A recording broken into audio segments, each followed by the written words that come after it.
With the state of California descending into chaos, levels of violence and disorder increasing on a daily basis, police and ICE agents attacked by anarchists, no business safe from roving violent looters who are clearly controlled by organized crime, businesses being set afire, and no wall safe from transcontinental gang graffiti, there is a question that must be asked. California is in a state of absolute disorder and rebellion, so why was the National Guard sent to D.C. instead? Damn.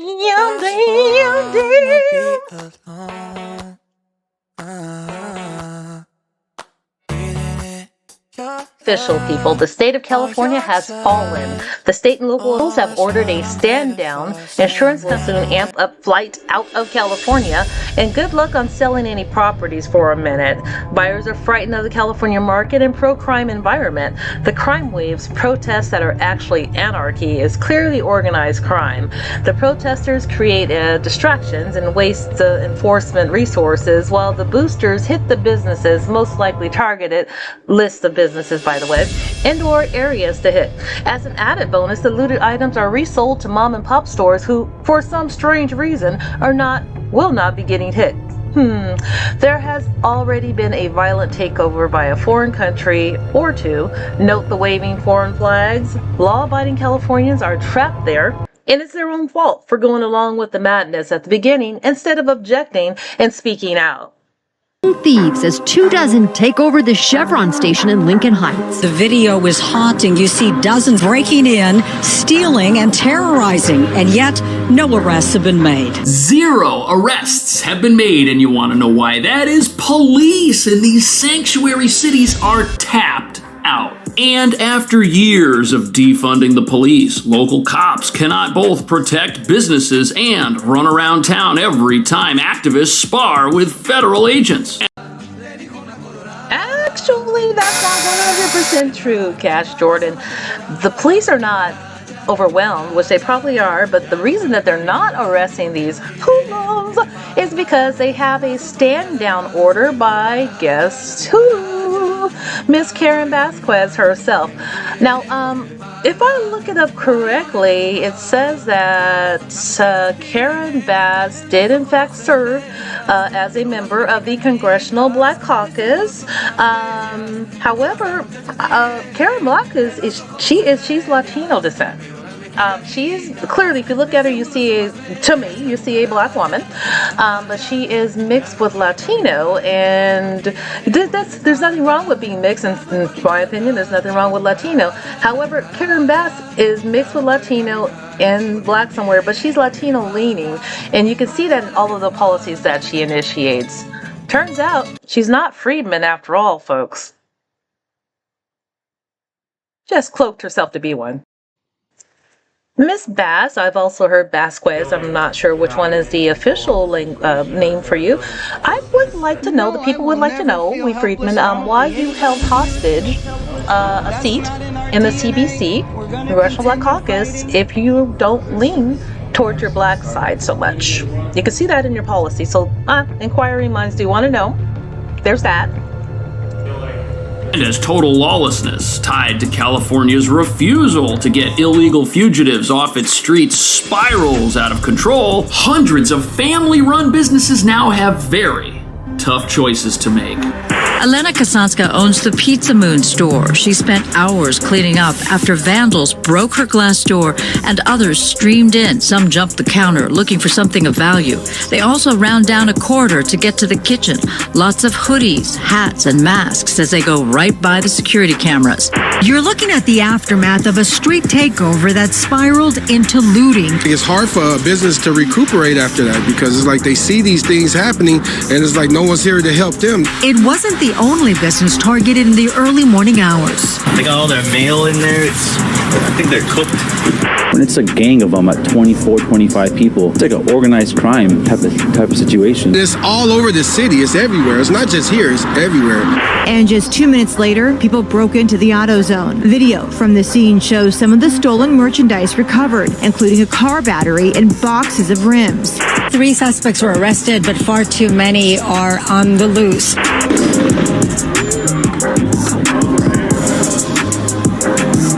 So for months, looters have been taking over parts of Los Angeles and nothing's been done to stop them.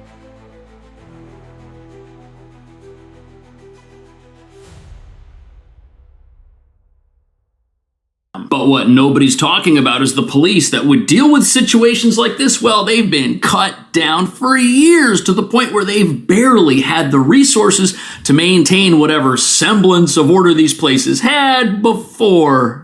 Now things are even worse because over the last few months, the progressive outrage machine has infested the minds of sanctuary city residents, causing them to believe that when ICE arrests someone, they need to call the police and waste their time reporting a kidnapping. And while they do this, they take their rage and aggression out on the system in whichever way they can, destroying property and looting businesses while carrying the flags of any nation that isn't America. And all of this illegal immigration rioting, it creates an opportunity for the real criminals who are out there lurking in the shadows. They love this stuff because total anarchy just gives them more opportunities to do what they do best. Which is why we're seeing so much looting happening at businesses which just a few years ago never seemed to have problems this bad. Gas stations, shopping centers, you name it, these places are getting ransacked and the mayhem is spilling out to neighborhoods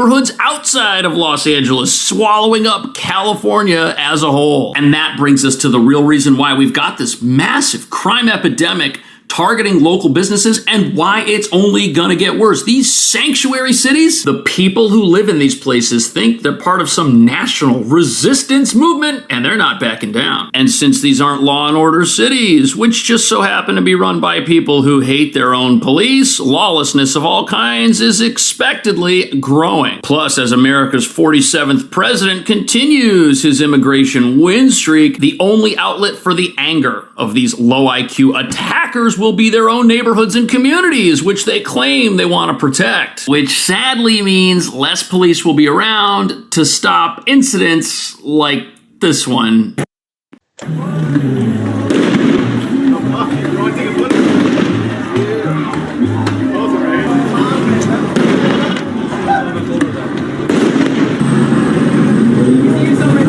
You just got all your credit card numbers. Yeah, that place, it's finished. And if they had insurance before this break-in, they're probably going to get dropped after filing a claim for the entire business. And that's the thing. Businesses cannot survive beatings like this. And some of them cannot reopen after getting cleared out by thugs who care nothing for the lives of the law-abiding. Yet, as you're about to see, the people destroying these places keep doing it because zero consequences exist for this type of behavior. A sudden burst of Look at all young these people. thieves as 24 kids take over the Chevron station in Lincoln Heights. Just ambushed the store Crazy. and ransacked it pretty much. Owner Jerry Salib says it happened in an instant. You can see the young boys grabbing boxes full of candy, as many chips as they could carry. They got away with more than $1,200 worth of goods. When it's a gang of them at 24, 25 people, it's like an organized crime. It is. Type of situation. That's you what know? it is. Those 25 kids could easily overpower my cashier. And Thankfully, the cashier wasn't injured.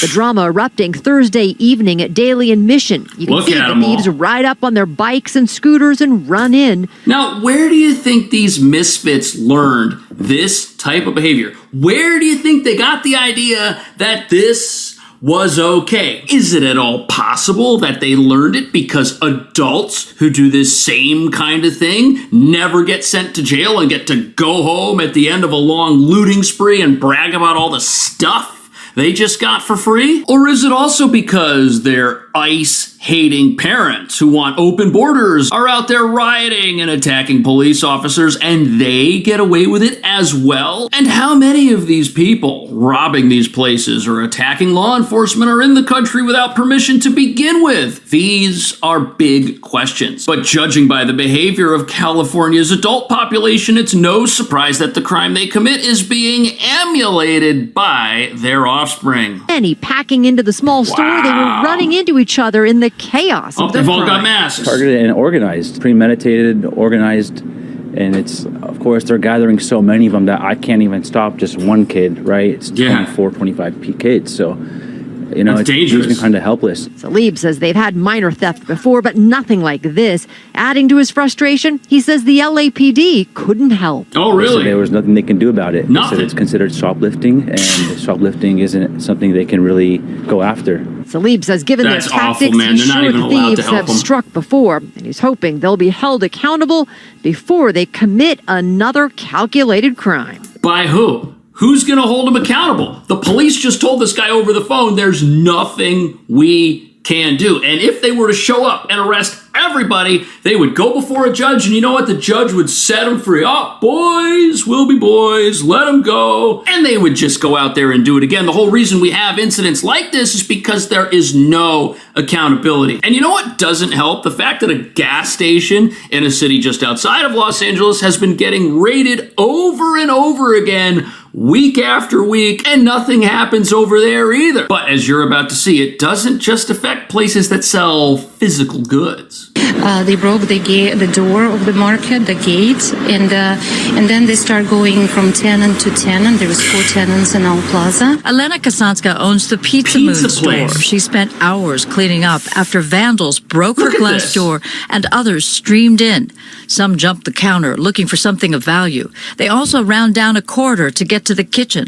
Lots of hoodies, hats, and masks as they go right by the security cameras. This is a restaurant. This isn't even a place that has stuff inside you could steal and then resell on the internet. They're literally just destroying this business because they can and because nothing's being done to stop them. And what's truly disturbing is all of this is happening more frequently now that the few police left in these areas are totally preoccupied with protests led by those who want to keep federal fugitives living in their communities for some reason. People who don't think that having gang members and criminals roaming their streets is a big deal at all. And by protecting those people and rising up against ICE, that causes issues for local law enforcement because they've got to show up and keep the peace. You got businesses getting destroyed all over town. There's nobody around to stop stuff like this. And some of these businesses are run by legal immigrants. As not much was taken. Okay, so I'm going to go out on a safe limb here and say that most of these kids in this video probably do have somebody in their family who probably gets some food stamps. So all that junk food they're grabbing is likely not for them. They're probably going to go off and sell that to probably some mom and pop store in their neighborhood. And flip it, get a little bit of money for it. They're not most likely buying that to eat. Other than her sense of security. It almost felt like out of anger or like somebody to demonstrate something. Because as I spoke to other neighbors, the financial damage or whatever they stole was not as significant as it was like the vandalism. By the morning, LAPD detained at least one man. One guy. But LAPD says there were no arrests.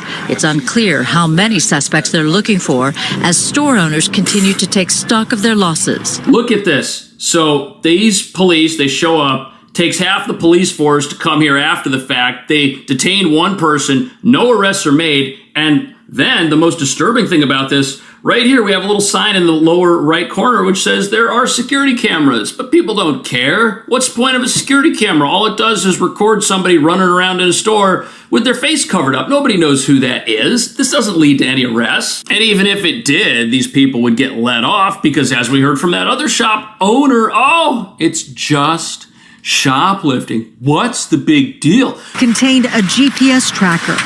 All 3 were taken into custody and 2 vehicles were towed from the scene. Look at this. Angelinos say something has to change. Yeah. They say too many street takeovers keep turning into looting This is sprees. crazy. And it's local businesses that are paying the price. They are. It's all over the city. It's everywhere. It's not just here. It's everywhere. Yep. So again, 3 suspects were arrested, but far too many are on the loose. If you know any information. Right. So 3 people got arrested after raiding a sneaker shop right here and totally cleaning it out. But what do you think's going to happen to those people? Not enough to dissuade the thousands of individuals who are. Am I the only one noticing that this tactic is kind of paralleling what does sometimes happen at our border? We have a flood of illegal immigrants that do come in. At this angle over here, and which ties up our border agents and everything over here.